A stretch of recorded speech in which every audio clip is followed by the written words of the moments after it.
Okay, here we are at another rock pit. We call it the Round Rock Pit. I'm thinking you can guess why. Quite different. We're still in the Marckworth, where we had a lot of volcanic basalt igneous rock showing up there in the other rock pit that we were at. But here what we have is some sort of glacial moraine that dumped like a bulldozer all this round rock into this area.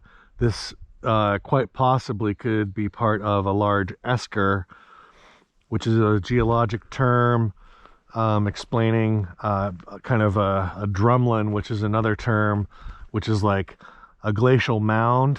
They happen a lot in this area because of glaciation that happened here. And basically they're either lateral or terminal moraines of round rock like this, which is again some type of glacial kind of alluvium, and you can find them in north-south hills basically. Like Seattle is a great example of drumlins, and how all the north-south, they're all north-south facing, and that's why it's difficult to get across Seattle and a lot of other towns like that. And so here we've got pretty decent material coming out of this rock, however, but it's just different to process. We put it into a jaw, and it's definitely different. It's hard, but it's mixed with a lot of different other things. You can see that cut up there, kind of all around rock, and you've definitely got particles of silt, and even maybe even some clay further down. But so you get kind of a dirtier, so to speak, substance out of a rock pit like this.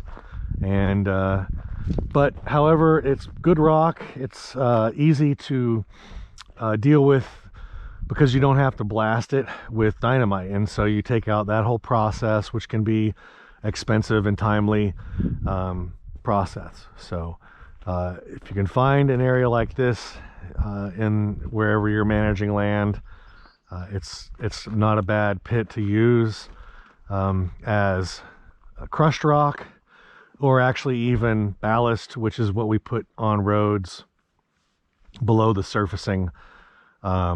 And it works for really good material like that. And this is an example of a round rock pit.